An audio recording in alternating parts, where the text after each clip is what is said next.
Good day, fellow modelers. Back with another handy review with Mr. Handy. As promised, this is the JU87 Stuka comparison video number 2. The first video I did was on a reference book by MMP on the Stuka.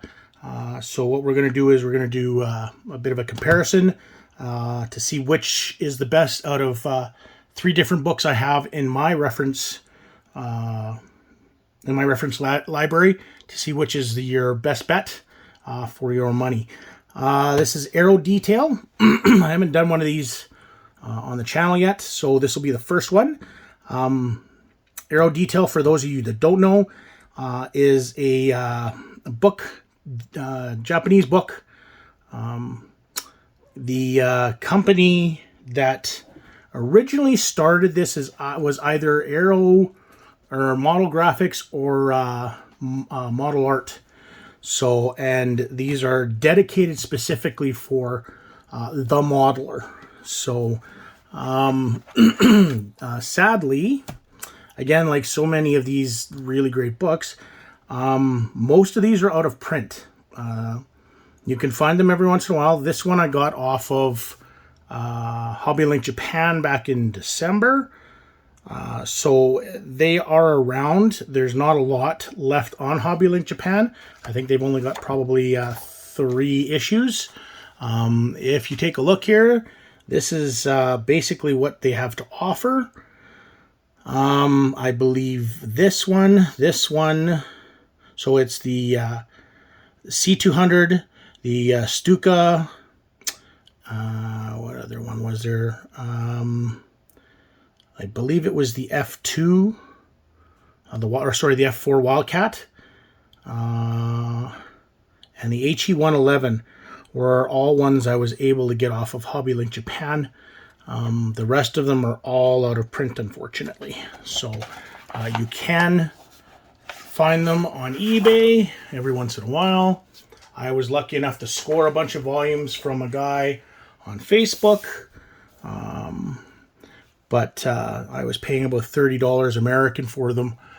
This one I got off of HobbyLink Japan for, I think it was $22 Canadian. So anyways, let's get into it. Here's your cover. Of course, I took the cover off. So there's your cover. You get this with every, almost all of the Aero Detail. You also get the ubiquitous Japanese bookmark that comes with every Japanese book I have ever got. So let's get into it. Very thick pages on this. It's a nice wide book. Of course, being a Japanese book, everything is going to be in Japanese characters. The nice thing is that most of it has English subtext underneath. So in your contents, you have Battle of Britain Museum JU87 G2. So that is where most of your airframe pictures are going to come from. And then we have pictures of the nose, fuselage, canopy, cockpit, tail, and the wings. Then we get into some camouflage markings of the D and the G, detail illustrations, which is my favorite part. And then we get into the differences between the D and the G, which again on the different parts of the fuselage, so nose, canopy, cockpit, fuselage, wings, and main gear. And then we get into something called JU87 D and G. These will be period pictures. And then we have the variations of the 87 D and G. So if we take a look right off the bat, here's the beginning of the introduction. Unfortunately, all of this is in your Japanese characters. There's no English whatsoever. We have our stats here, which are in English a little bit. But basically your English text starts right here. So they basically talk about this version at the Battle of Britain Museum. And as I said, these are all going to be airframe pictures of that JU87G2 version. Up in the corners of the page, on this side you have the actual designation of what you're looking at, but as in some things like the Takao and I think the Reed Air Publications books, you have the actual airframe and it shows you the different parts. So right now, of course, we're looking at the engine, so the engine is highlighted. When we get to the fuselage canopy, same type of thing. And as you can see, all the pictures are numbered. You get your Japanese text, and then you get your English text down here, and it's just basic, letting you know what's in that picture. As you see, we get into the fuselage now.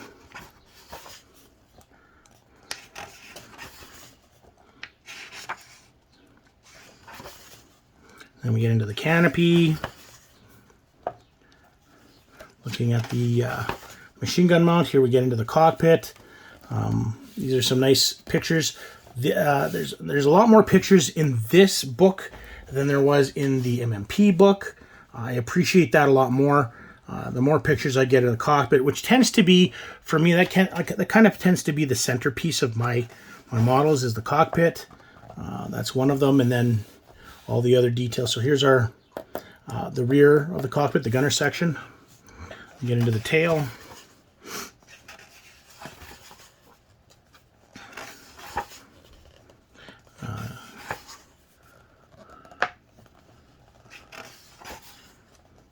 Now we're into the wings.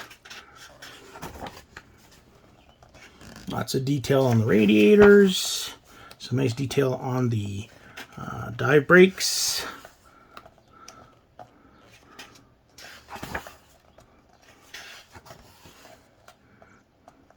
Pictures on the wheels now. And now we get into the camouflage markings. So there's your camouflage. Nice foreview of the camouflage, and then we get into numbering on the fuselage of the different parts, or the different stenciling on the airframe, which is really, really nice as a modeler. And the nice thing about this is it gives you what it is in English, and then, or in Japanese and in English. So it basically tells you what it is, and a little bit of a brief on what exactly it was used for. Some more camouflages, of course. And then we get into the stuff that I really like about these books are these detailed illustrations. So it's all hand-drawn illustrations. Again, these are the different variants. So, and then you have a brief on what the major differences are. And then you have your arrows pointing to the differences between the airframes. So, and as you can see here, you get the D5, and then you get into the D8, and of course these have got the flame concealing exhaust pipes for the night fighters, and it gets into each little piece. So there's the airframe portion. Here's the nose portion. Again, more here, and again, all your labeled with numbers, letting you know the differences. There's different variations of the flame dampening exhaust. Here's engine, again, engine design and radiators. This is your canopy. This is your sights. And we get into cockpit. And like I said, I really enjoy these illustrations a lot more than the pictures. Pictures are nice, but I find it's hard to distinguish detail in pictures than it is in illustration. I just find it a little bit easier to make things out with illustrations. So, and of course, everything is numbered and gives you the number to the corresponding number to what the part is, and an explanation on the part. Again, we have the rear cockpit, so the gunner section. We get into the fuselage bits, the torpedo drop mechanism for the D4, more wing information. Again, like I said here, these illustrations are absolutely fabulous. Your different cannons, outboard wing rack. Here's your 37 millimeter cannons for the G version. Some information on the main landing gear. So this is nice that they've taken off the actual shroud, and they show you the actual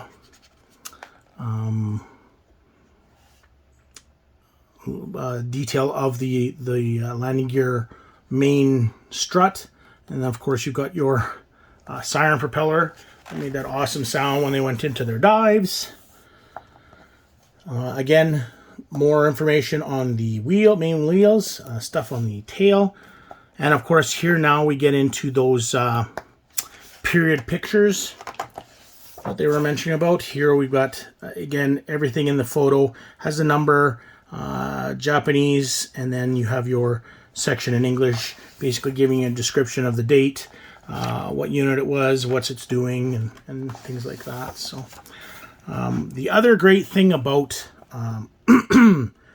Aero Detail books are the 72nd scale drawings. So most of them come with 72nd scale drawings, much like this.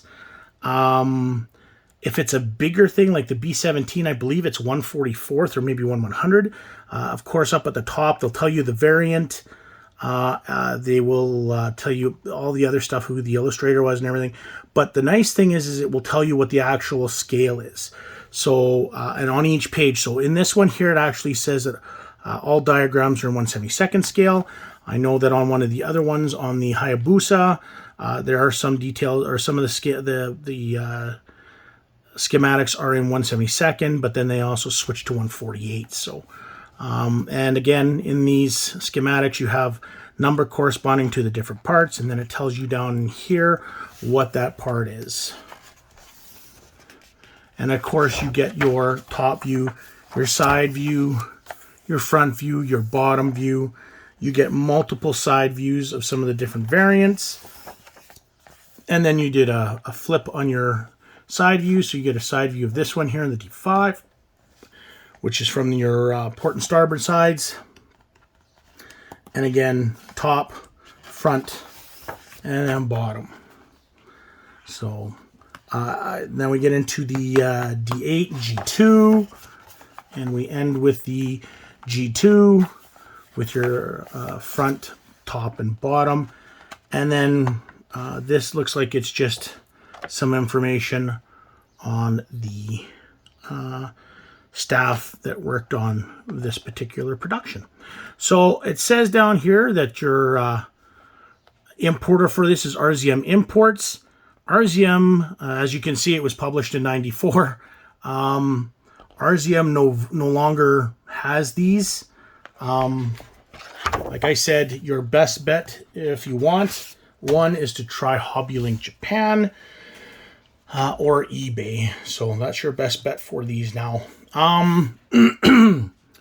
So there you have this one. Again, it had a little more detail than the MMP volume on the Stuka.